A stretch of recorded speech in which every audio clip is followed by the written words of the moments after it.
할렐루야. 네, 하나님의 말씀을 함께 보도록 하겠습니다. 고린도전서 12장 10절, 28절, 29절, 그리고 요한복음 14장 12절과 16절입니다.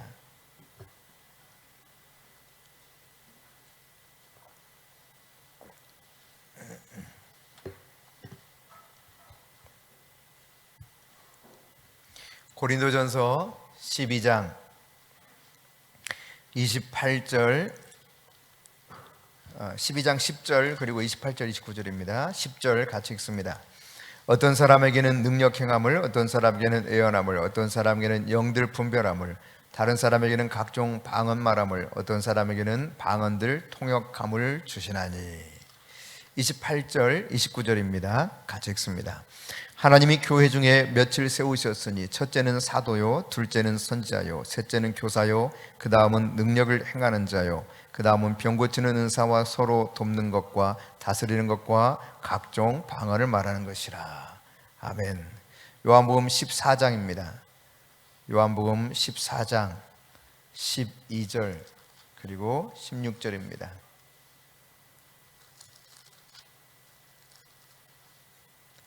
14장 12절 16절 함께 읽겠습니다. 내가 진실로 진실로 너에게 이르노니 나를 믿는 자는 내가 하는 일을 그도 할 것이요 또한 그보다 큰 일도 하리니 이는 내가 아버지께로 감이라. 내가 아버지께 구하겠으니 그가 또 다른 보혜사를 너에게 주사 영원토록 너희와 함께 있게 하리니. 아멘. 네, 우리가 목요일 저녁마다 계속해서 성령에 관한 말씀들을 함께 살펴보고 있습니다. 이제 하나님이 우리에게 허락하신 선물 가운데 하나, 은사를 우리가 살펴보고 있는데, 그 은사 가운데는 고린도전서 12장 나타난 9가지 은사를 중심으로 우리가 함께 말씀을 나누고 있는데요. 오늘은 그 가운데 능력의 은사 카테고리로 구분하자면, 우리가 지지난주 목요일까지는 언어적인 은사에 대해서 살펴봤죠.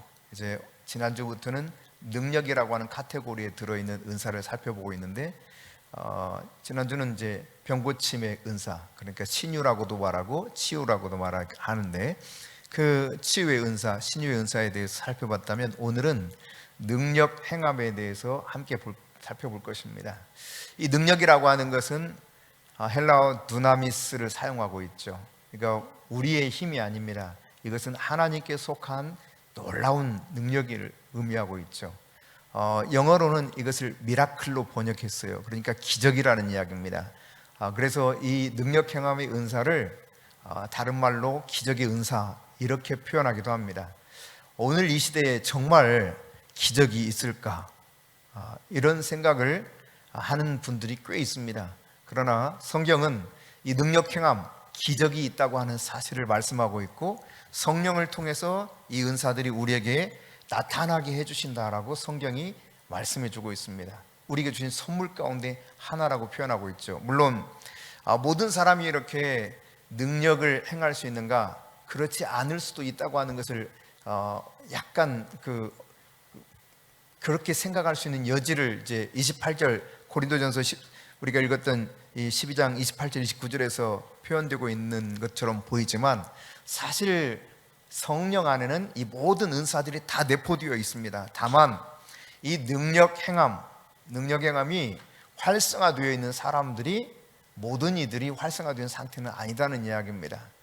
그래서 능력 행함이 두드러지게 활성화되어 있는 은사자들을 일컬어서 28절에 표현하고 있는 것처럼 첫째는 사도, 둘째는 선지자, 셋째는 교사, 그 다음은 능력을 행하는 자, 이렇게 말하고 있지 않습니까?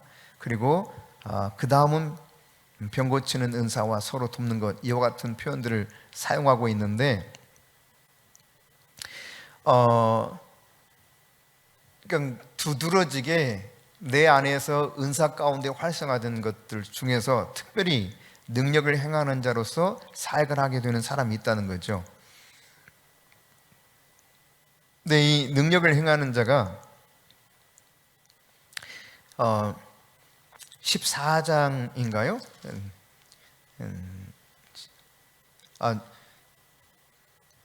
에베소서에 보면은 에베소서를 잠깐 보겠습니다. 에베소서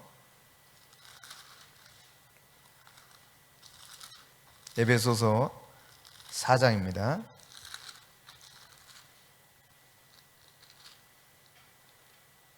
에베소서 4장 11절 한 절만 봅니다.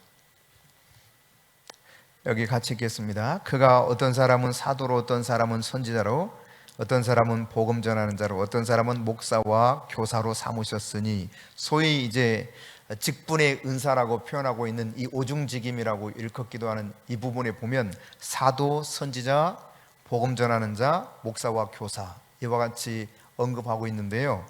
우리가 살펴본 고린도전서 12장 28절에서는 첫째는 사도요, 둘째는 선지자요, 셋째는 교사요 그랬죠. 그러니까 이 에베소서에 말하는 교사, 맨 마지막에 나오는 교사가 언급되어 있고, 그 다음이 능력 행하는 자다, 이와 같이 말하고 있는데, 이 능력 행하는 자가 바로 에베소서에서 말씀하고 있는 복음 전하는 자에게 드러나는 그런 특징적 표적으로 이해하고 있습니다. 그래서 다른 어떤 직분의 은사보다도 복음을 전하는 자에게 두드러지게 나타나는 은사가 바로 능력 행함의 은사라는 이야기입니다. 그래서 복음을 전하는 현장 속에도 정말 놀라운 일들이 일어나는 것이 오늘날에도 계속되고 있는 것이 사실이죠. 여러분, 인도네시아에서 1970년대에 엄청난 부흥이 일어났어요. 여러분이 아시는지 모르겠지만 인도네시아는 한 95% 이상이 무슬림입니다. 이슬람 교도들이란 이야기죠.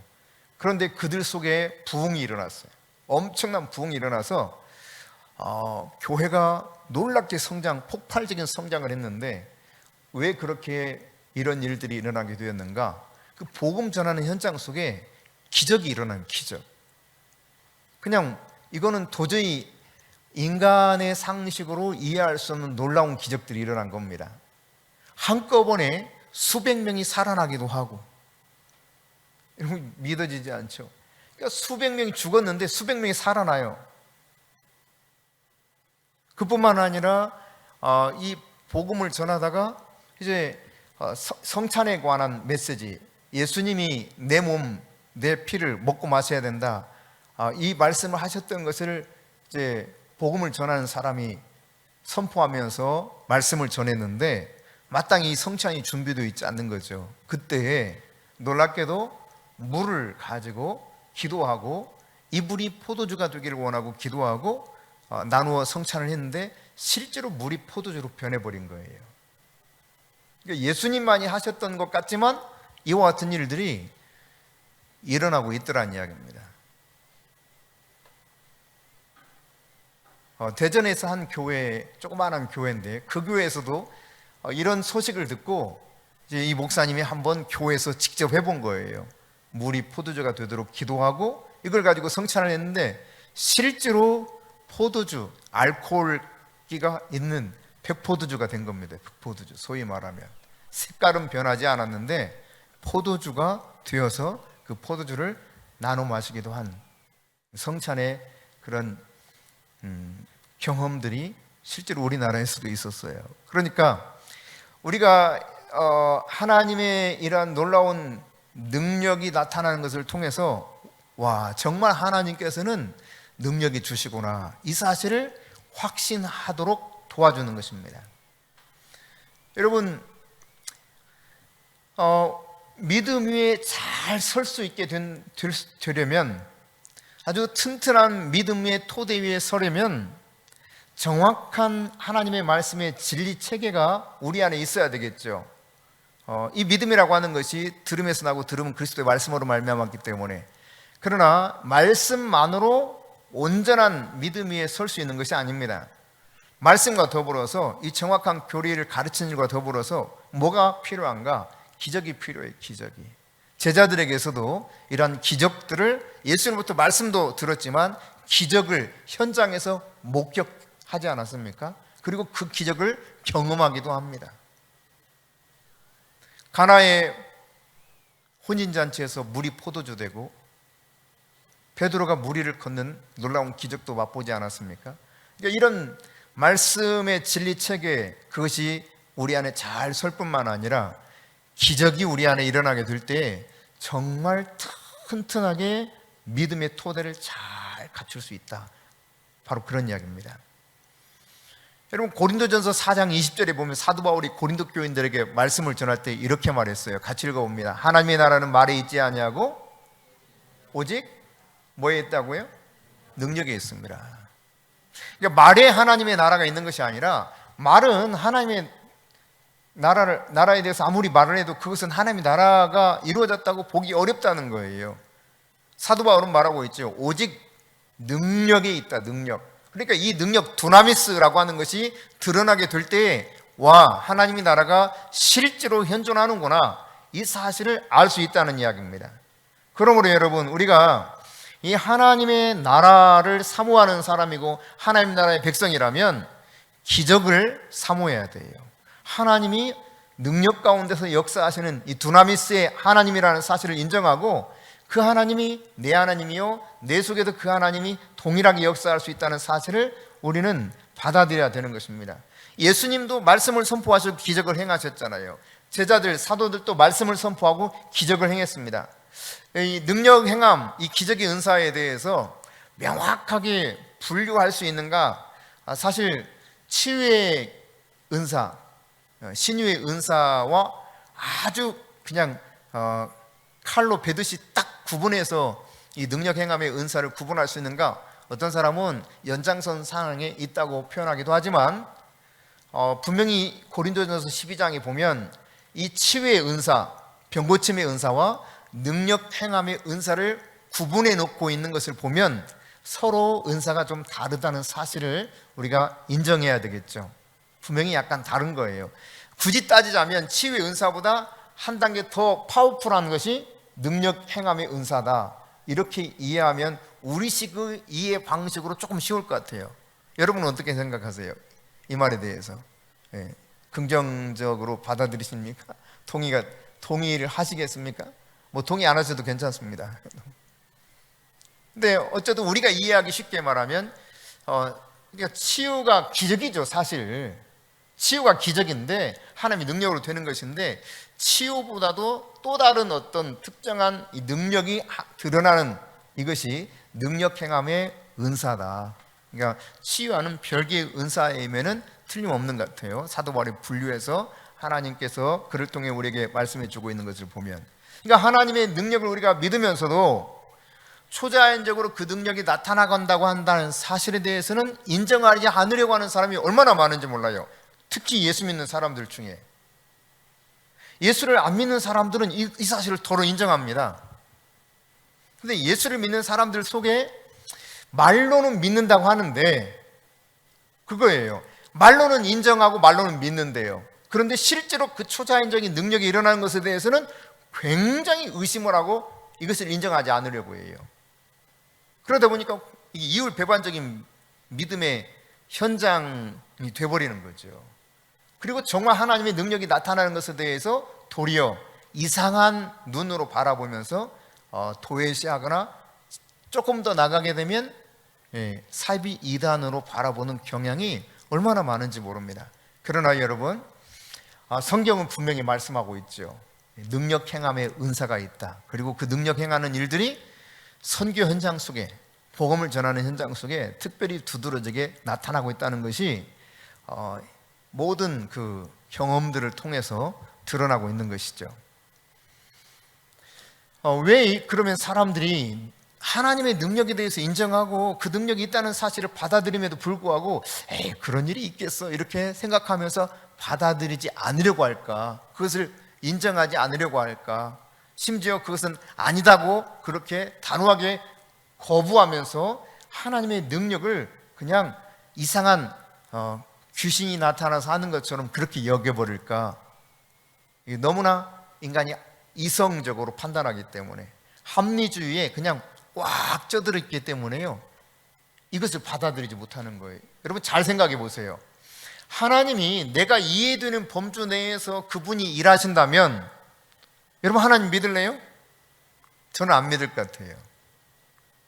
내가 이해할 수 있는 범주 내에서, 내가 받아들일 수 있는 범주 내에서만 하나님이 일하시고 도우실 수 있다. 그런 하나님이라면 뭐하러 믿어요? 조금 능력 있는 사람들 인맥 잘 형성하면 되잖아요.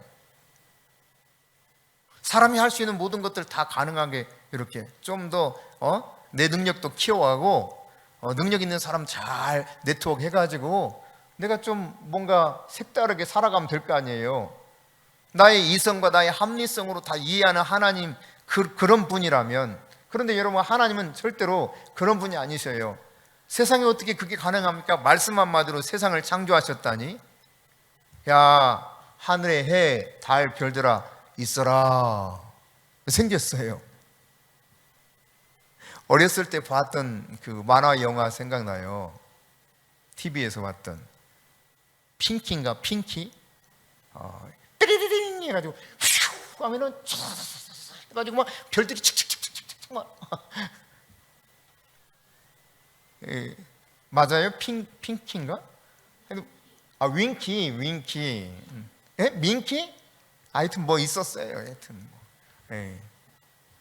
그거 보면서 너무 신기하다 이렇게 생각했거든요. 야, 저렇게 상상력도 좋다니. 야. 그런데 성경에 보니까 그 상상 이상의 것이 펼쳐지는 거예요. 너무너무 신기한 일들이 성경 안에 많은 거예요. 그게 하나님이세요. 능력으로 일하시는 분, 두나미 있어요. 그럼 심지어 죽은지 나흘이 됐어도 시신에서 막 썩은 내가 나고 물이 쭉쭉쭉 빠져나가서 이미 다 죽고 그냥 정말 돌이킬 수 없는 상태라고 여겨지는데도 돌물을 옮겨 놓아라 하고 나사로야 나오너라, 나오잖아요. 배로 동인 채 나온단 말이에요. 예? 배로 동인 채 꽁꽁 동인 채 그냥 못 움직여. 예? 이게 뭐야 이거? 중국의 무슨 무슨 시? 강씨. 예. 풀어놓아 다니게 하라.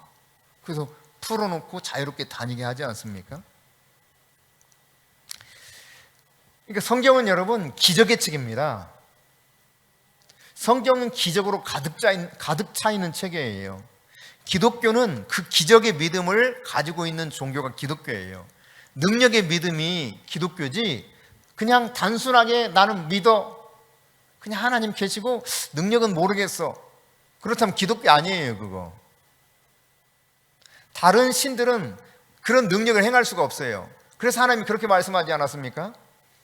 야, 너희들이 금, 은, 동, 쇠, 나무로 만들어 놓고 걸어가지도 못하고 말도 하지 못하고 그냥 아무것도 하지 못하는 그들에게 엎드려 절을 하다니, 너희들이 그들을 신이라고 찬양을 하다니, 이렇게 말씀하시는 이유가 바로 그런 겁니다. 다른 신들은 능력을 행할 수가 없습니다. 물론 귀신의 힘을 빌어서, 사단의 힘을 빌어서 유사한 것들을 보여주는 모습들은 종종 있죠. 그렇지만 그것은 더 악화되게 만드는 것이고 사로잡기 위한 방법에 불과하다고 하는 것을 뒤늦게 깨닫게 되죠. 성경은 다시 말하지만 기적이 가득 찬 책입니다. 그러므로 여러분, 우리의 믿음이라고 하는 것은 능력의 믿음이 되어야 돼요. 아멘?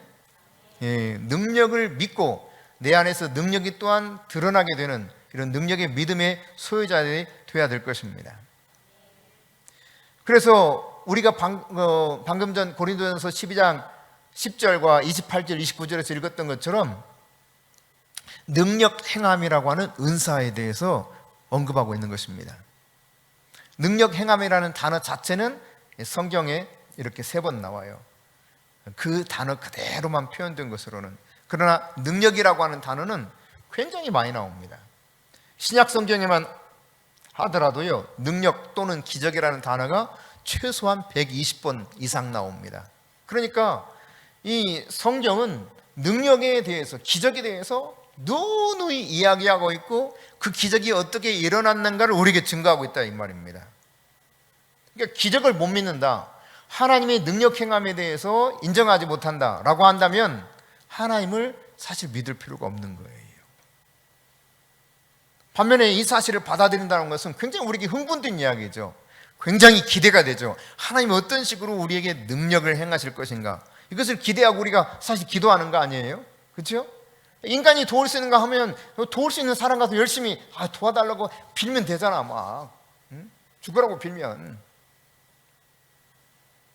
근데 그 이상의 것, 인간의 힘으로 해결할 수 없는 일들에 대해서 우리는 하나님의 능력이 필요한 존재로 살아가고 있고, 그분은 그 이상의 능력을 우리에게 공급해 주실 것을 약속하고 있지 않습니까? 요한복음 14장 12절에 예수님 말씀하셨잖아요. 너희가 내가 한 것을 할 뿐만 아니라 나보다 더 큰 일을 하리니 내가 아버지께로 가미니라. 아버지께로 가미니라. 그러면 왜 이 아버지께로 가는 것이 그토록 놀라운 능력이 우리 안에서 나타날 수 있다는 이야기냐? 16절에 읽었던 것처럼 보혜사 성령을 보내주어서 우리 속에 있게 하시기 때문에, 영원토록 떠나지 아니하도록 있게 하시기 때문에. 사실 여러분, 여러분이 사도행전을 보면 잘 나타나 있어요. 예수님이 능력이 있어서 행한 게 아니에요. 많은 사람들은 예수님은 특별한 존재이고 능력이 있어서 능력을 행한 줄 알아요. 아닙니다, 여러분. 모든 것을 다 예수님 비우고 오셨어요. 자기를 다 비우고 오셨어요. 하나님의 본질적인 능력과 모든 것들 다 비우고 인간의 형체를 가지고 이 세상에 오셨습니다. 사도행전에서 말하기는 성령께서 기름 부어 주셔서 능력을 행하도록 하셨다는 거예요. 철저하게 예수님이 성령 의존적인 삶을 살았습니다. 그리고 우리에게 그 성령을 보내주시는 거예요. 이것이 성경적입니다. 물론 예수님에게 신성이 있다는 사실에 대해서 부인할 수 없는 건 분명하죠. 그러나 그 신성이 자동적으로 가지고 있었던, 태어날 때부터 그는 신성을 가지고 있는 존재다, 이렇게 받아들이면 그건 성경과 일치된 믿음이 아니에요. 태어날 때는 우리와 똑같이 고난 받을 수밖에 없고 아파할 수밖에 없고 한계를 가지고 있는 그런 육체의 모습으로 그대로 오셨어요. 다만 죄가 없는 것이 우리와 좀 달라요. 하지만 공생의 시작하시면서부터 성령으로 기름 부음 받으시고 지속적으로 아버지 앞에 나가서 아버지께서 보내주시는 성령을 통해 아버지가 하시는 일을 보고 아버지가 하시는 말씀을 듣고 그 일을 직접 행하시면서 말씀하셨고 사역하셨던 분이 예수님입니다. 그러니까 아버지 말씀을 듣고 아버지의 보내신 성령을 따라서 그렇게 이 땅에서 사역을 하셨던 것이지, 독특하고 특별한 인간 예수였기 때문에 그런 것이 아니라는 사실을 우리가 인정할 수 있다면, 이제 그러면 예수님의 말씀이 내가 한 것을 너희도 할 뿐만 아니라 나보다 더 큰 일을 너희가 할 수 있다라고 하는 이야기가 조금 감이 오면서 동의가 되기 시작할 겁니다. 그럴 수 있구나. 근데 이게 안 믿어지고 이 사실에 대해서 잘못된 믿음의 체계를 가지고 있으면 거기서부터 막혀요. 예전에 그냥 막연하게 생각했을 때 저도 그랬어요. 예수님이나 사도 바울이나 특정한 사람들에게만 이런 은사가 나타나는 것이라고 생각을 했어요. 왜냐하면 신앙생활 하면서 직접 눈으로 본 것이 없었어요. 94년 이전까지. 제가 결혼해서 2년 차 되었을 때인데 그 전까지는 본 적이 없어요. 근데 그 94년에 처음 성령이 정말 강력하게 역사하는 현장을 제가 어제 말씀드렸죠. 수요일 오전 예배 시간에 여러분과 나눴던 것처럼 그때 처음 목격했단 말이에요. 듣기는 들었는데 와, 진짜 성령님이 살아계시는구나, 이거를 눈으로 목격하면서 인정할 수 있었던 것은, 정말 인정할 수 있었던 것은 바로 그 현장에서부터 시작됐거든요. 물론 그럼에도 불구하고 다시 교회 현장으로 돌아오면 어떤 일이 있었냐면 성령이 마치 안 계신 것 듯한 느낌, 이게 교회 현장 속에서 일반적인 사역하는 모습이었어요. 그래서 여러분에게 나눈 바도 있지만 방언을 하면 방언을 못하게 제지시키라 그랬다니까요. 그럼 가가지고 권사님 방언하지 말래, 제발 좀 하지 마세요. 목사님이 싫어하시잖아요. 이렇게 말리고 다녔어요. 왜냐면 그렇게 하라고 그러니까. 조용히 혼자 있을 때 하래요. 집에 가서 하시래. 왜냐면은 이 고린도전 14장 내용을 잘 이해를 못했으니까. 그런 줄 알았어요. 딱 그렇게 말씀하시고, 그러나 그것이 아니라는 사실을 뒤늦게 깨달은 거죠.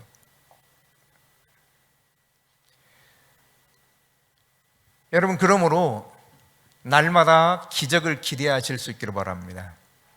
같이 한번 고백해 봅시다. 날마다 기적을 기대하자.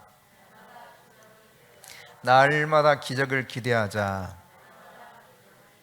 예, 날마다 기적을 기대하십시오. 이게 우리가 살아가는 동안 꼭 해야 될 그러한 기대하는 마음이자, 또 그것을 통해서 하나님이 역사하십니다. 하나님의 영광을 내가 보리라. 모든 육체가 하나님의 영광을 보리라. 이렇게 주님 약속하셨고, 이 성경의 내용들을 보면 분명히 그분은 능력이 주이시고 우리에게 그 능력을 보여주시기로 약속하신 분이세요. 그러므로 여러분이 기적을 기대하며 사시기 바랍니다. 기적을. 우리 하원이가 여기 앉아있으니 갑자기 생각이 나네요. 몇 년 전에 한번 커피를 마시다가, 그것도 빨대로 커피를 마시는데 이 한쪽이 떨어져 나가버렸어요. 이가 깜짝 놀래가지고 안절부절 이렇게 된 거죠. 이가 툭 떨어져 나갔으니 이게 마치 그 그릇 일부가 깨어져 나간 것처럼 이가 깨어져 나갔으니 참 큰일 아닙니까? 그런데 그 순간 깨달음이 왔고 진실하게 회개를 한 거예요. 본인이 회개해야 될 것이 이것이구나 생각하고, 그런 다음에 놀랍게도 어떤 일이 일어나느냐? 예, 물론 그 시차가 얼마인지 제가 정확히는 기억을 못하겠어요. 하지만 이 짧은 시간 내였어요. 그죠? 얼마만이었어요?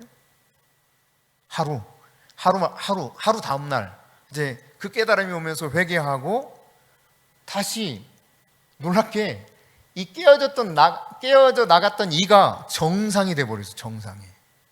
신기하죠? 너무너무 신기한 일이 일어난 거예요. 여러분, 이게 기적이에요. 기적. 우리 성희가 여기 앉아 있는데 제가 직접 성희한테 들은 건 아닙니다. 그 어머니 우리 고건사님이 통해서 들었는데, 어느 날 자기 이가 아말감으로 다 해놨었는데 몇 개를 해놨다는지 그건 제가 기억을 못하겠어요. 아말감으로 해 넣었던 이가 그냥 자연스러운 이로 바뀌어버렸어요. 생이로. 일반적인 하나님이 그냥 우리 태어났을 때 주셨던 그 이로 바뀌어버린 거예요. 몇 개 바뀌었니?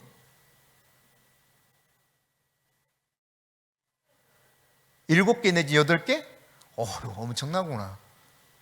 여러분 믿으시겠어요? 그냥 시큼시큼하게 떼어놨던 것들이 그냥 이빨로 바뀌어버렸단 말이에요. 정상적인 이빨로. 이게 하나님은 능력의 하나님이세요. 그러니까 기적을 기대해야 돼요.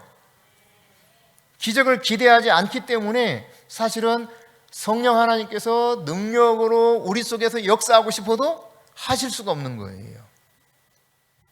그러면 이스라엘 백성들이 광야를 가는 동안 낮에는 구름 기둥, 밤에는 불 기둥으로 인도를 받았습니다. 그렇죠? 그래서 서늘한 그늘을 제공받고 불로써 짐승과 적의 공격으로부터 막아주시는 이 하나님의 은혜를 누렸던 것처럼 저들은 철저하게 이 구름이 떠서 움직여만 움직였어요. 그냥 가고 싶어도 갈 수가 없어. 그냥 하나님이 움직이게 하면 가는 거예요. 그런 것처럼 오늘 이 시대의 사람들은 어떻게 살아야 되냐? 사실 성령께서 전적으로 우리를 주장하시고 우리 삶을 인도해 가야 정상인 것입니다.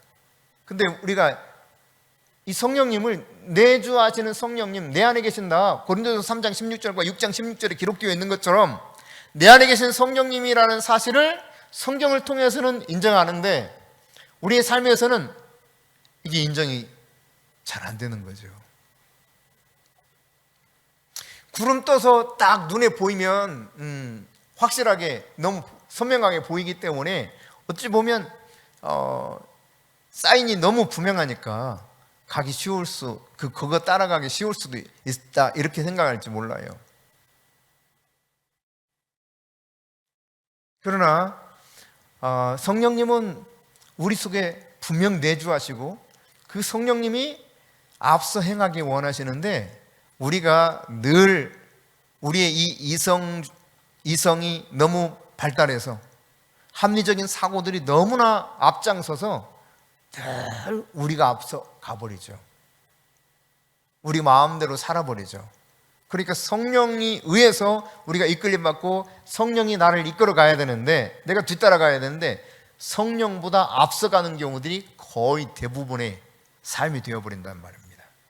그런 측면에서 보면 우리는 삶의 방식에서 굉장히 삶을 좀 다듬어갈 필요가 있다는 사실을 인정하지 않을 수가 없습니다. 여러분, 예수님께서는 마태복음 10장에 보면 제자들을 파송하는 장면이 나옵니다. 그런데 이 제자들을 파송하기 전에 예수님이 어떻게 합니까? 그들에게 귀신을 내어 쫓고 병든 자를 고치도록 말씀하고 있어요.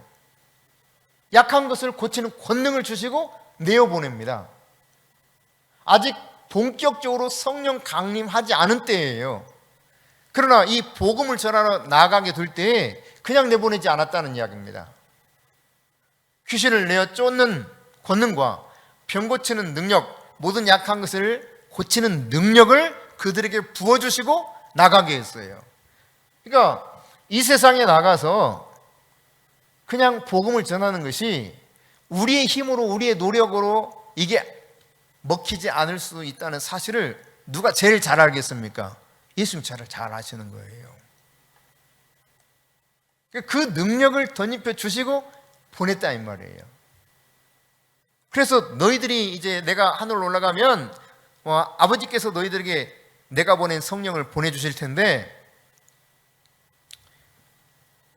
이 성령으로 하늘에서 아버지께서 부어주시는 그 능력이 임하기까지 절대로 예루살렘 성을 떠나지 말아라.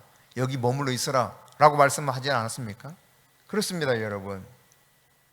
그러므로 우리에게 바로 이 권세와 능력이 있어야 된다는 사실, 그리고 이것을 먼저 깨닫고 인정하는 일이 먼저 필요해요. 권세, 엑수시아는요, 여러분 이런 것과 똑같습니다. 자, 이렇게 생각해 봅시다. 우리 추건사님 큰아이가 주환입니다. 주환이, 백주환.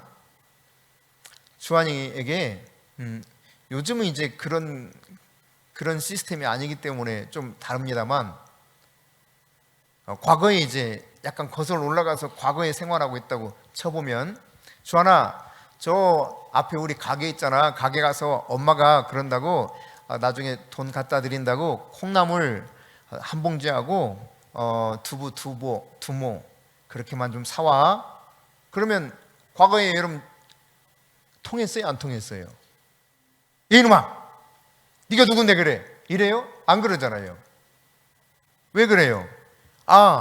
이 아이는 아무런 능력이 없는 어린아이에 불과하지만 그러나 이 아이의 부모, 그 부모가 이 아이를 책임지고 있기 때문에 이 아이가 말하는 것이 부모가 말하는 것과 동일한 효력이 있다고 인정하는 거예요. 말하자면 이게 권세입니다. 권세. 통하는 거죠. 내 이야기가 통하는 거예요. 나의 권세가 먹혀 들어간다 이 말이에요. 하나님은 우리를 하나님의 자녀로 부르셨습니다. 하나님의 자녀에게 여러분 요한복음 1장 12절에 보면 영접하는 자, 곧 그 이름을 믿는 자들에게 뭐라고 말씀하셨습니까? 약속하셨습니까?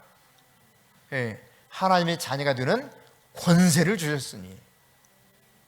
그러니까 우리는 권세 있는 자예요. 권세 있는 자. 어떤 권세? 하나님의 자녀된 권세. 그러므로 여러분, 내가 자녀된 권세가 있다는 말은 하나님의 권세가 누구 권세? 내 권세, 내 권세. 아멘. 자, 하나님 권세, 내 권세. 하나님 권세, 내 권세. 예수님 권세, 내 권세. 예. 이게 권세가 내게 주어진 거예요. 하나님의 자녀된 권세가 주어졌다는 것은 내가 아버지의 이름으로 무엇을 구하면 주신단 말이에요. 예수의 이름으로 아버지께 구하면 주신단 말이에요. 그 이름으로 어떤 것을 구하든지 주시겠다고 약속하셨고 그 권세를 허락하셨어요. 여러분, 경찰관 시험 막 합격해가지고 말단 그 경찰관이라도 딱 호루라기 불고 호루라기 입에 물고 그리고 지휘봉 가지고 사거리 가가지고 오는 차들 다 신호 무시하고 멈추라고 하면 멈춥니까? 안 멈춥니까? 내가 엄청난 크고 좋은 차를 몰고 가. 그러니까 너 같은 건 무시해도 돼. 지나가요, 안 지나가요? 지나갔다가는 문제가 생기기 때문에 그 권세 아래 딱 멈추게 돼요. 멈추라고 하면 하면요 그냥 누구든지 다 멈춥니다. 왜? 경찰관에게 주어진 권세가 있기 때문에. 똑같아요. 우리에게 하나님의 자녀된 권세가 있어요. 엑수시아. 그러니까 나는 권세가 없는데, 나는 능력이 없는데, 이게 아니에요. 누구에게 권세가 있다? 하나님의 자녀된 내게 권세가 있다. 아멘. 이것을 인정하는 것이 굉장히 중요합니다. 너무너무 중요한 이야기예요, 이거. 그러니까 아니에요. 내가 무슨 권세가 있어요. 이렇게 생각하는 자체가 진리를 제대로 받아들이지 못하는 거예요. 진리의 말씀은 나 같은 사람이 나는 자격 없어요. 알아요, 자격 없는 거. 근데 하나님이 혈육으로 난 것이 아니라 영으로 태어나게 해버렸어요. 아버지로부터 태어나게 하셨어요. 그래서 자녀 삼아버렸어. 자녀된 자들에겐 권세를 주셨단 말이에요. 할렐루야. 이게 자녀된 권세에게는 하나님의 권세가 내 권세, 예수님 권세가 내 권세. 예수님 형님이라니까. 예수님 오빠예요. 영적으로 보면. 어떤 분은 막 예수 형님 그랬다고 이거 이단 아니야? 막 이렇게 말하는 사람도 있다 그러더라고요. 예수 오빠, 예수 형님 한번 해보실래요? 예수 형님. 여기 우리 자매님들은 예수 오빠 그래야겠죠. 다시 한번 해봅시다. 예수 형님. 영적으로 보면 그렇다 이 말이에요. 그러니까 예수님의 권세나 내 권세가 똑같아. 첫 맏아들이 되었고 우리는 나머지 그 후로 쭉쭉쭉 서 있는데 동일한 계보예요. 동일한 계보. 그러니까 동일한 권세가 주어진 거예요. 동일한 유산을 물려받아요. 이게 엄청난 거예요. 엑수시아, 권세라고 하는 거. 그러니까 나에게 이 권세가 주어졌다는 사실을 인정하고 받아들이면 역사가 일어납니다. 능력이 나타나요. 정말 신기하게 일하기 시작하셔 하나님이. 아멘. 그 권능, 능력이 두나미스가 나타날 수 있는 첫 번째 요소라고 할까? 물론 예수님께서 십자가에서 피 흘리시고 십자가와 그 사역을 통해서 우리의 죄와 저주의 문제를 해결하시고 우리에게 이런 죄사함 속에서 주어진 권세이기 때문에 예수님의 십자가가 먼저 앞서지만 이미 그것을 전제로 한 우리의 믿음 안에는 이런 하나님의 자녀된 권세가 있다. 권세 있는 자에게는 하나님의 능력이 드러나게 된다. 그러므로 내 안에서 능력이 드러날 수 있어요, 없어요? 빨리 말해보세요. 능력이 드러날 수 있어요, 없어요? 그렇지, 빨리빨리 말해야 나도 신이 나서 빨리빨리 하죠. 여기가 따뜻하니까 더 계시고 싶어요? 네, 그래요 여러분. 권세, 엑수시아가 있는 사람에게는 두나미스, 능력이 나타나게 되는 거예요. 할렐루야. 그러므로 나는 안 된다는 생각 자체를 버려버려야 돼. 그래서 날마다 기적을 기대해야 돼요. 나를 통해서 기적이 일어난다. 아멘. 나를 통해서 기적이 일어난다. 나같이 참 부족한 사람이 아니라니까요. 권세가 있다니까, 권세가. 나를 통해서 기적이 일어난다. 그러므로 하나님의 놀라운 능력이 놀랍게 그 기적이 나타날 것이다. 날마다 기적을 기대하십시오.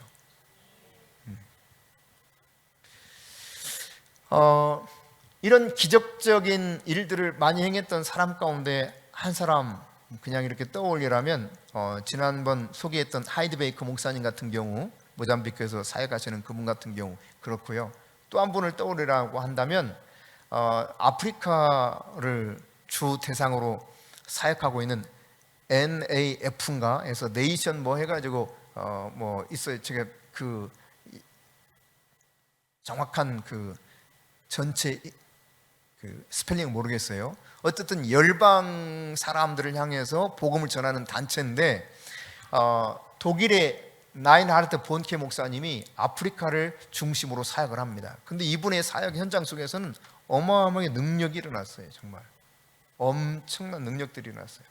제가 그냥 그분의 그 글을 봤을 때 그 내용만 보면 예수님보다 훨씬 많은 역사를 일으켰어요. 어마어마해요. 예수님보다 정말 훨씬 많은 숫자를 구원하셨고 훨씬 많은 병자를 고쳤고 정말 놀라운 능력들이 그를 통해서 드러나고 증거되었습니다. 근데 이것이 비단 이 나인하르트 본케 목사님에게서만 일어난 일들이 아니라 전 세계 곳곳에서 지금 일어나고 있는 일들입니다. 가장 잘 안 일어나는 나라 중에 하나가 대한민국이에요. 실제로요. 왜? 너무 잘 안 믿어.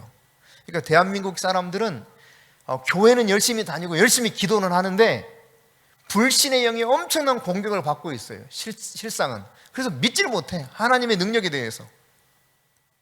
그냥 오히려 능력이 나타난 것을 이상하게 생각해요. 비정상적인 믿음을 가지고 정상적인 믿음이라고 우기고 사는 거예요. 그러니까 정말 병든 믿음이죠. 왜곡된 믿음이죠. 그러나 여러분, 나인하르트 본케 목사님이 이런 능력 행함의 은사를 왜 하나님이 허락하셨는가? 그분의 표현은 이렇게 말하고 있어요. 세계 복음화를 위해서다. 땅 끝까지로 내 증인이 되리라 하셨던 말씀처럼 그 증인된 삶을 살도록 하기 위해서 이런 능력으로 행하신다라고 표현하고 있습니다. 그분은 계속 복음을 전하러 다녀요. 복음 전하는 현장보다 그 엄청난 능력이 일어났어요. 이 집회 한 2박 3일, 3박 4일 하게 되면요, 막 수만 명, 수십만 명, 수백만 명이 예수를 믿는 일들도 일어났어요. 엄청난 일이죠. 물론 아주 구체적으로 그 회심한 사람들을 케어해가지고 제대로 이렇게 구체적인 열매로 맺어가는 일들은 좀 부족했을지 모르지만 적어도 그 복음을 듣고 복음의 현장 속에서 능력이 일어나는 것을 바라봤던 사람들은 믿지 않을 수가 없게 되었다는 이야기입니다. 여러분, 사도 바울이 복음을 전할 때 어떻게 전했는가? 고린도전서 2장 4절 5절입니다. 함께 읽겠습니다. 내 말과 내 전도함이 설득력 있는 지혜의 말로 하지 아니하고 다만 성령의 나타나심과 능력으로 하여 너희 믿음이 사람의 지혜에 있지 아니하고 다만 하나님의 능력에 있게 하려 하였노라. 아멘. 그렇습니다, 여러분. 전도할 때 설득해가지고 복음을 전하려고 하기도 합니다. 이 퍼수에이션 이벤젤리즘 해가지고요, 설득 전도라 그러거든요. 물론 이것이 우리 그 일반적인 삶에서 이루어지는 전도 방식 중에 하나이긴 해요. 그렇지만 설득해서 하려고 했던 전도의 쓴맛을 철저히 사도 바울이 맛본 사람이에요. 어디에서? 바로 그리스 아테네에서. 그는 아테네의 철학자들, 거기 에피쿠로스 학파와 또 하나 뭐죠? 갑자기 생각이 안 나는데, 하여튼 있어요. 스토아 학파와 에피쿠로스 학파 철학자들이 늘 토론하던 현장이 바로 아테네 광장이었어요.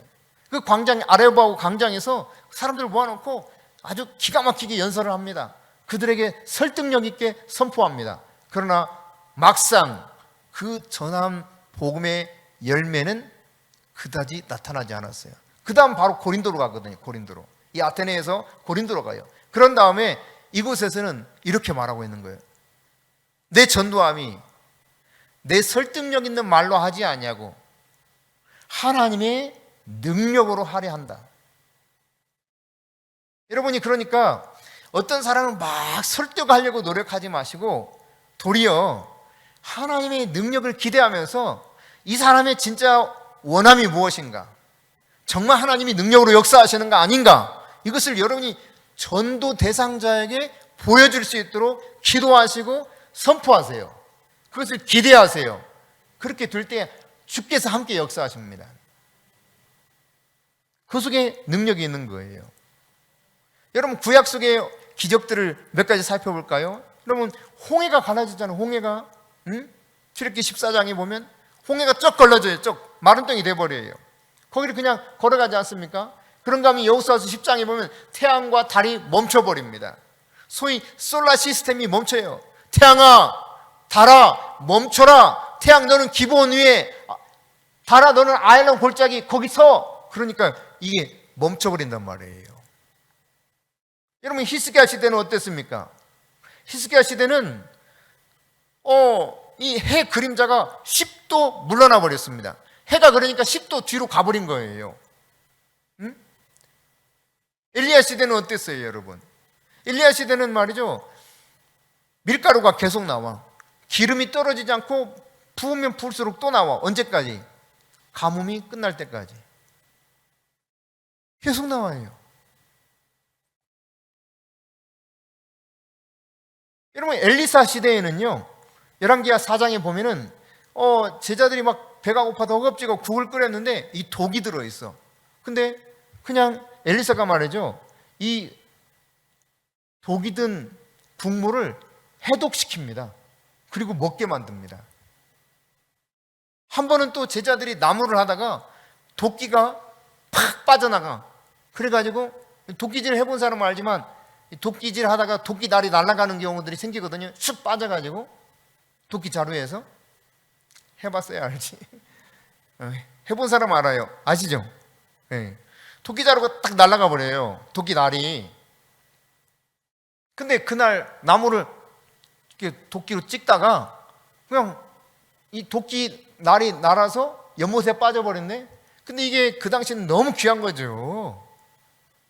여러분, 흔하디 흔한 것으로 생각하면 안 되고 정말 자동차 비싼 거 구하는 것만큼이나 힘들게 구하는 것이 그때 당시 도끼다, 이렇게 생각하면 돼요. 쇠로 만든 이 철기 용구가 너무너무 구하기 어려운 때거든요. 근데 그게 빠져버렸단 말이야. 그것도 빌려온 건데 큰일 났어. 근데 엘리사가 말이죠, 나무 하나를 꺾어 나무를 던져. 그랬더니 도끼가 떠올라요. 도끼가. 뭐 동화 속 이야기 같잖아요. 도끼가 떠오른다니까. 기적이 얼마나 많은지 몰라요. 엘리야가 기도하니까 하늘에서 불이 떨어져 버려. 그래서 도랑까지 싹 물을 거기 다 채웠는데 물 싹 핥아버려요. 불로써 응답하세요. 하늘에서 불이 떨어진다니까. 여러분, 구약에만 그런 게 아니잖아요. 신약 속에 보면 사실상 요한복음에 요한이 기록하기를 예수께서 행하신 기적을 여기까지밖에 기록 못했다는 거예요. 왜? 다 낱낱이 기록하면 기록할 책이 부족할까 기록을 못했다는 거예요. 근데 거기에 기록된 것들만 몇 가지 생각해 보면 그렇습니다, 여러분. 예수님이 앞서도 잠깐 말씀드렸지만 물이 포도주 되게 만드셔요. 그런가 하면 물 위를 걸으십니다. 그것도 막 거칠게 풍랑이는 그 바다 위를 걸으셔요. 그러니까 뭐 유령이다 하고 제자들이 깜짝 놀라는 이런 일이 벌어질 정도로. 여러분, 배 안에 있어도요, 이게 울렁울렁해서 정신이 없습니다. 막 웩웩하고. 근데 예수님이 그 물 위를 잠잠한 무리도 아니고 풍랑이는 그 물 위를 걸어오신단 말이에요. 게다가 베드로도 물 위를 걷게 만드셔요. 어마어마한 기적 아닙니까? 어디 그뿐입니까, 여러분? 보리떡 5개, 물고기 2마리로 몇 명 먹였다 그랬습니까? 남자 어른만 5,000명. 그것도 아주 배부르게 먹었대. 그런데 그 남은 것을 다 가져와라 그랬더니 얼마나 됐어요? 12바구니가 남아버렸어. 세상에 어떻게 이런 일이 있을 수가 있어요? 그런데 일어난 일이다 이 말이죠. 여러분, 그런가 하면 성전 세를 내야 된다고 주장하는 사람들 때문에 예수님이 베드로에게 야, 저기 가서 낚시로 물고기 하나 낚아오라 그래요. 그리고 그 입을 벌려보래. 물고기를 잡아서 입을 벌려보니까 그 속에 돈이 들어있어. 동전이 들어있어. 그거 가지고 너와 나의 성전세를 내라 그랬어요. 디베랴 바닷가에 물고기 잡으러 갔던 베드로와 나머지 제자들에게 나타나셔가지고 얘들아, 고기 좀 잡았니? 그래요. 처음에 몰랐어요, 누군지. 우리 밤새도록 했는데 못 잡았어요. 아이고, 그냥 속상해 죽겠어요. 이런 겁니다. 그래, 그러면 그 그물을 오른편에 한번 던져보지 그래요. 아니 오른편이들 안 던져봤겠어요? 왼편만 던져봤겠어요? 여러분 그 혹시 고기잡이 하면서 배를 타는 사람들이 왼편만 던지고 오른편은 안 던지겠어요? 실컷 던졌어. 근데 한번 오른편 던져보래. 그런데 그래요? 저 양반이 누군데 저러지? 그럼 오른편 한번 던져보자. 아이 까짓거 한번 속는 햄치 쳐보지? 던졌더니 말이죠. 이 그물을 들어 올릴 수가 없을 만큼 물고기가 걸렸어. 나중에 세어보니까 그 큰 물고기가 그물이 찢어질 만큼 잡혔는데 큰 물고기가 153마리래. 모나미 볼펜이 153이죠. 바로 그거예요. 네, 153마리. 근데 저는 사실 이해를 못했어요. 아니 까짓거 153마리 그거 얼마나 된다고 그물이 찢어지냐? 그런데요, 제가 이스라엘에 가가지고 깜짝 놀랐습니다. 그 갈릴리 바다에서 아침에 고기 잡은 사람 제가 직접 본 건 아니고 같이 갔던 그 당시 탤런트 한인수 장로님이 계셨거든요. 그분이 아침에 일찍 나갔다가 오신 거예요, 바닷가에. 그리고 어부들이 막 고기를 잡아서 들어왔어. 들어와가지고 보니까 고기가 정말 너무 큰 거야. 사진을 찍어 오셨어요, 그 어부하고 같이. 근데요, 고기가 사람 여기까지 와, 목까지. 이 한인수 장로님이 목까지 와. 그러니까 1m 60 이상 되는 거예요, 고기 한 마리가. 와, 이 정도면 그물 찢어질 만하다. 제가 그때 요한복음 21장에 대해서 야, 진짜 그물 찢어질 만하네? 이게 믿어지더라니까요. 그전에는 153마리 왜 그물이 찢어져 그거? 내가 이해를 못했어요. 이해하려고 해도 안 되더라고. 그물이 진짜 그때는 너무 낡았나? 이렇게 생각이 되지 그 의미가 확 와닿지 않는 거예요. 근데 그 고기를 보니까 와, 이 정도면 진짜 그물 찢어지겠다. 여러분 어떻게 생각해요? 참 놀랍더라고요. 갈릴리 호수에 그렇게 큰 고기가 있는 줄 몰랐어요. 저는 그렇게 큰 고기를 직접 이렇게 눈앞에서 본 사람, 물론 바닷고기 어마어마하게 큰 것들 있죠. 그럼 호수에서 그렇게 큰 고기를 잡았다고 하는 거 정말 깜짝 놀랐어요. 민물고기 아닙니까? 민물고기. 이거 놀라운 기적이죠. 오른편에 실컷 던져봤는데 못 잡았는데 던지라니까 그 기적이 일어난 거예요. 그러니까 예수님이 말씀하시면 고기들도 다 몰려온다니까. 여러분 이거 믿어요? 사실이에요. 예수님 말씀하시면 고기도 싹 흩어졌다가 야 얘들아 모여라. 지금 오른편에 그물 던진 데 빨리 모여. 하나 둘 셋. 그러면 쫙 모이는 거야. 이게 놀라운 일이잖아요. 응?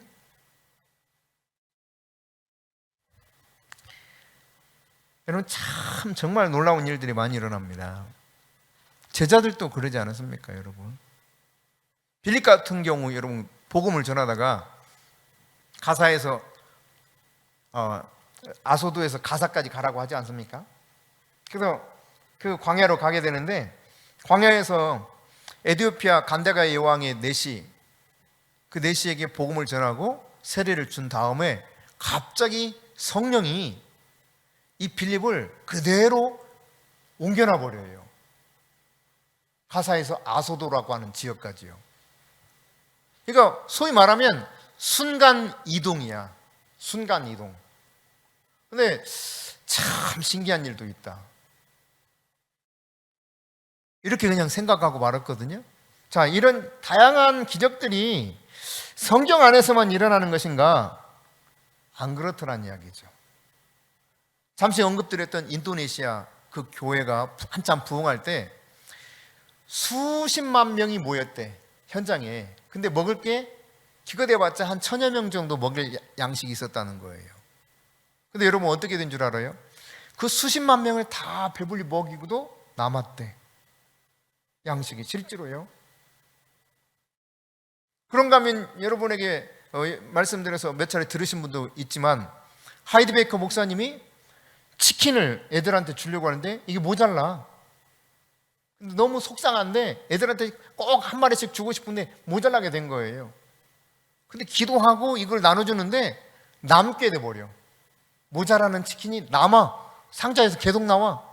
또 옷가지들을 고아가 수천 명 막 이렇게 있으니까 옷가지를 나눠주는데 모자라더래. 그래서 기도했대요. 하나님, 애들한테 다 옷 하나씩 주고 싶은데 옷이 부족해요. 그리고 이제 나눠주기 시작한 거예요. 근데 옷이 계속 나와. 나눠주면 또 생기고 또 생기고 또 생기고. 믿어져요?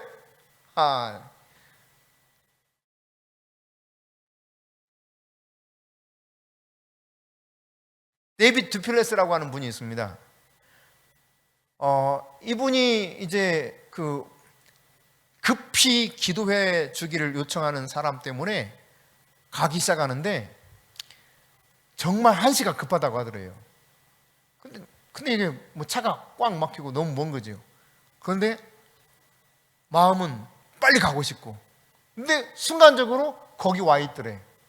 그래서 기도해 주고 있었대요. 한참 같은 일행들이 죽으라고 헐레벌 떼고 와가지고 나중에 와가지고 근데 도대체 이거 어떻게 된 거냐고, 나도 모르겠다고.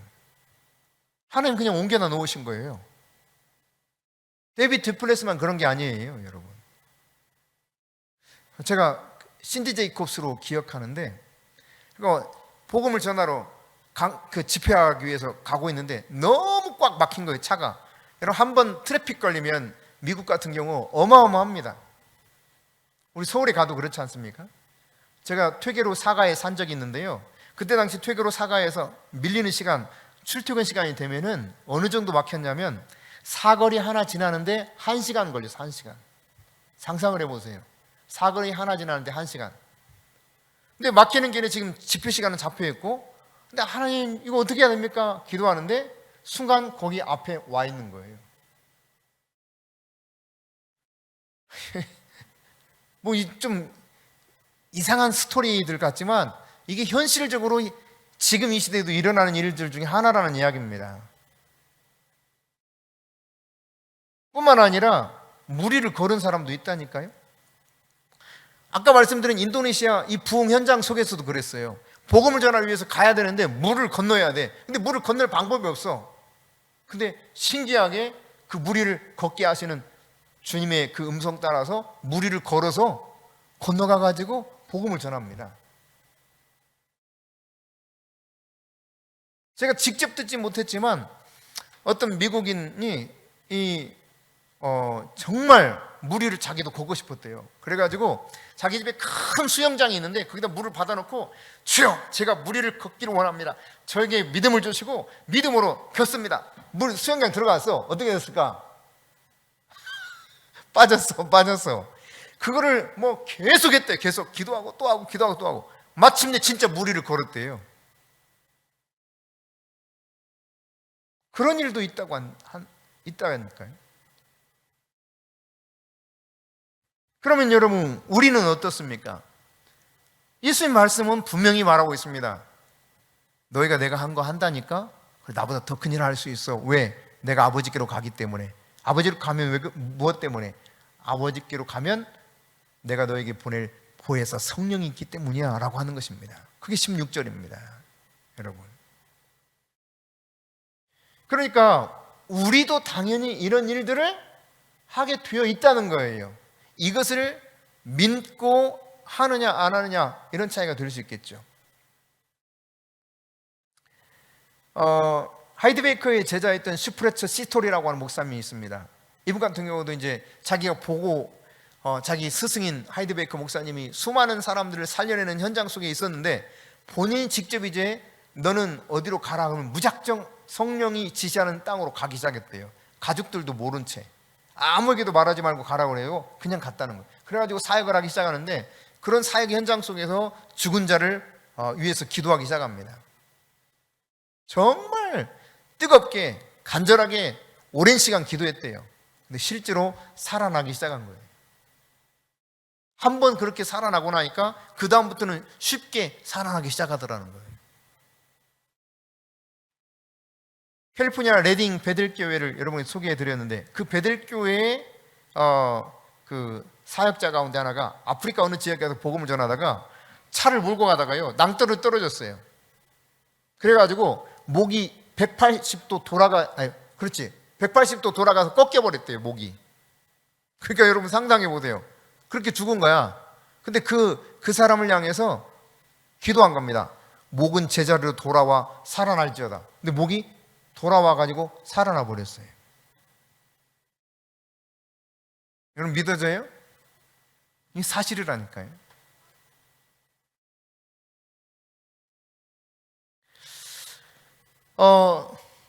최 목사님께서 어느 날 화장품이 떨어졌습니다. 그런데 이 엘리야 과부 기름 부은 사건 이런 것들이 생각나서 기도한 거예요. 하나님, 정말 그 능력을 맛보기를 원합니다. 화장품이 다 떨어졌어. 더 이상 안 나와. 그렇게 기도하고 화장품을 사용하기 시작하는데 화장품이 또 나와. 없는데 또 두드리면 또 나와. 또 나와. 이거를 한 달 이상 쓴 거예요. 한 달 이상.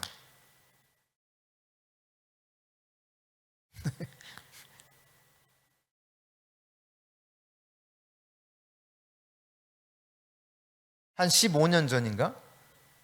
16년 전인가? 그 무렵 황전도사라고 있었는데요. 지금은 목사입니다. 그 사모님이 낙태를 낙태가 아니지.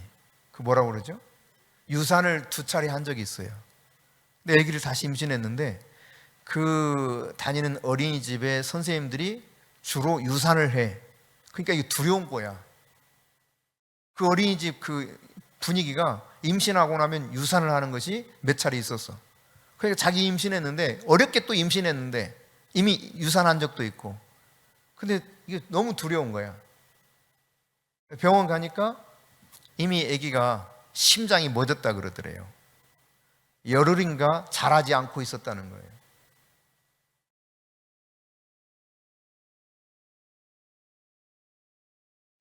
정말 절망 가운데 왔죠. 며칠 뒤에 병원에 와가지고 이 아이를 긁어내자 그러더라는 거예요. 다음 주 와서 그렇게 긁어내도록 하자.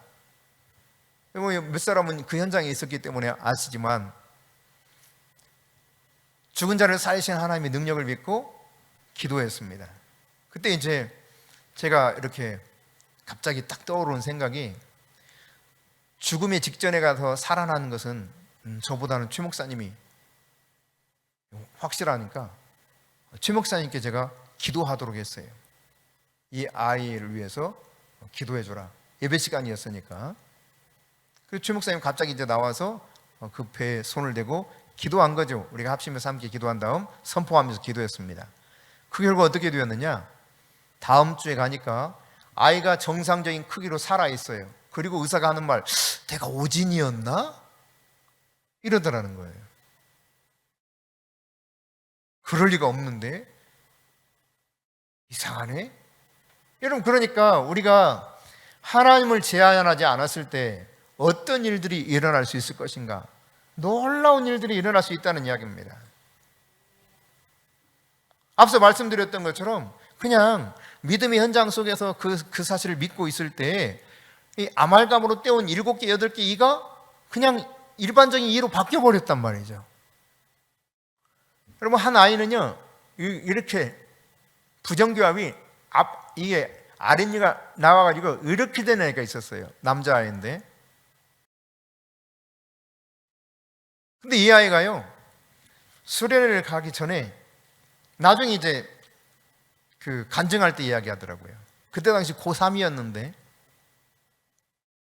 자기가 살아계신 하나님을 정말 믿기를 원하는데 엄마가 너무너무 가기 싫은데 수련회 오라고 했으니까 내가 이 하나님을 경험하지 않으면 난 앞으로 안 믿겠다. 근데 어떤 하나님을 경험하기 원했느냐?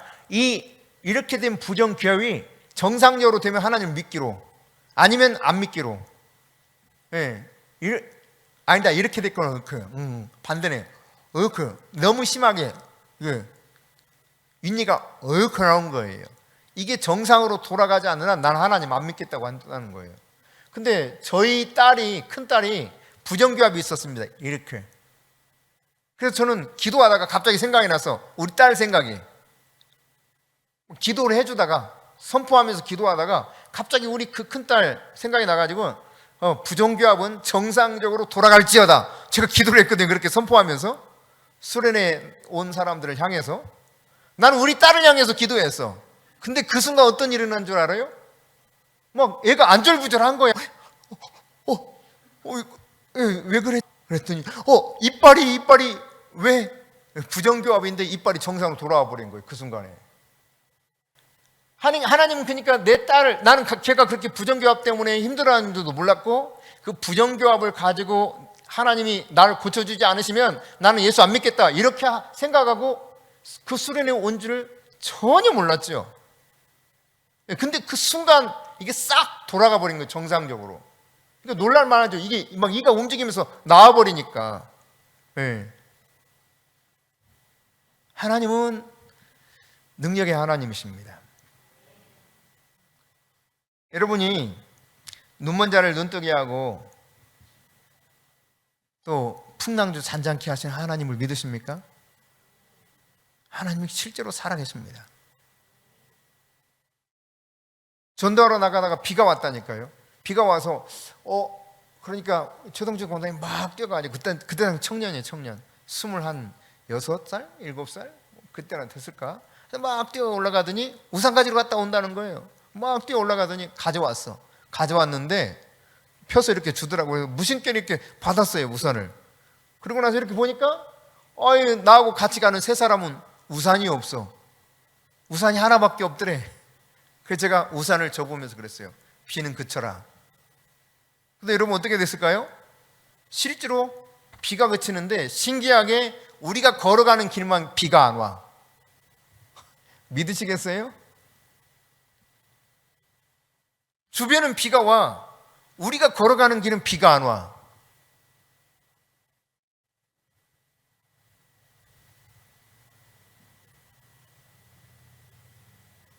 그러니까 하나님은 능력의 하나님이십니다.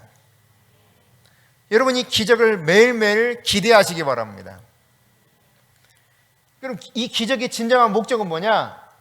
하나님께서 살아계신다고 하는 사실을 보여줌으로써 말씀이 각 심령 속에 들어가게 하시는 거예요.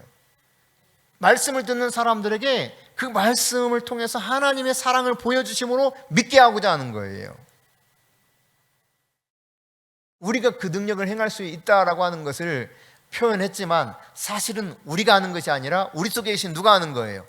성령 하나님이 하시는 겁니다. 성령 하나님이 성령의 나타내심으로 그 능력을 행하시는 거예요. 할렐루야.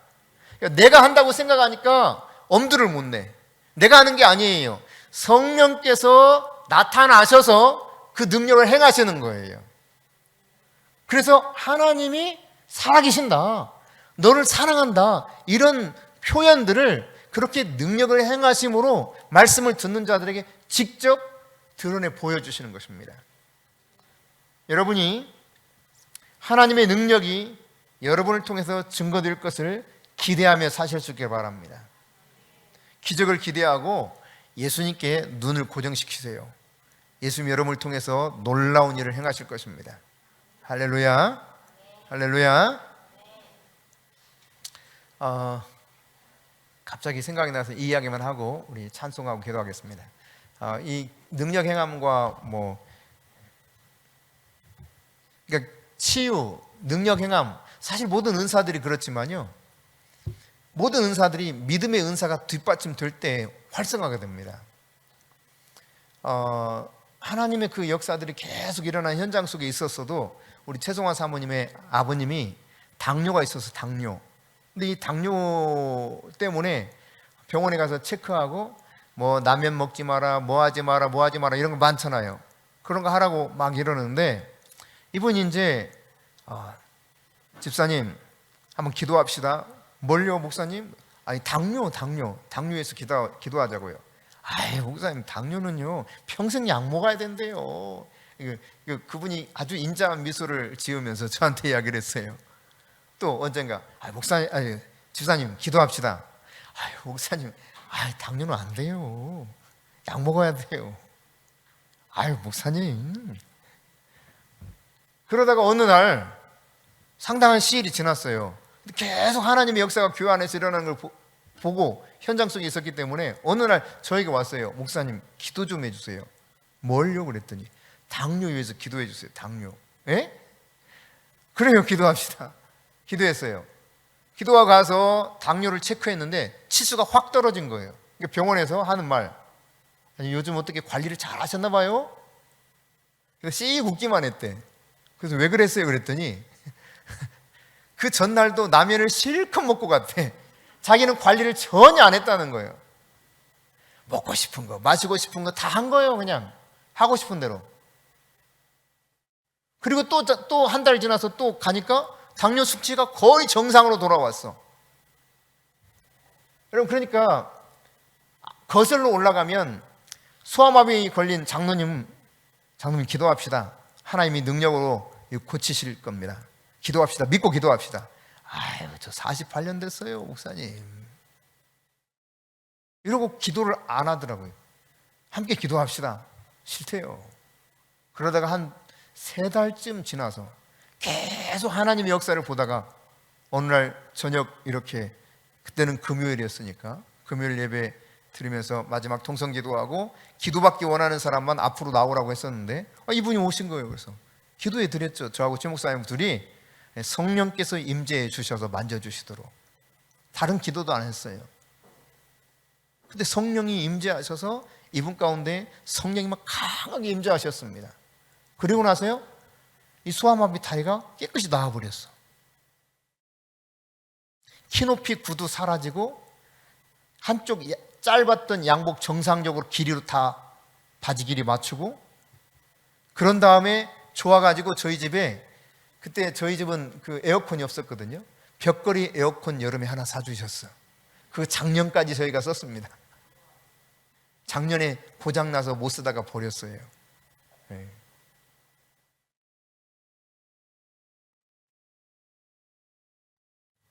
여러분, 하나님은 하나님의 살아계심, 하나님의 사랑을 우리에게 이와 같은 다양한 능력을 통해서 보여주시기 원하신다는 사실을 기억하시기 바랍니다. 그러므로 여러분이 이 기적의 은사, 나를 통해서도 증거되어서 주의 복음이 능력 있게 증거되도록, 주님, 나에게 자녀된 권세 주셨으니 능력으로 행하시옵소서. 나는 당신의 도구입니다. 기적을 행하시옵소서. 기대하시고 여러분 주님 앞에 나갈 수 있기를 바랍니다.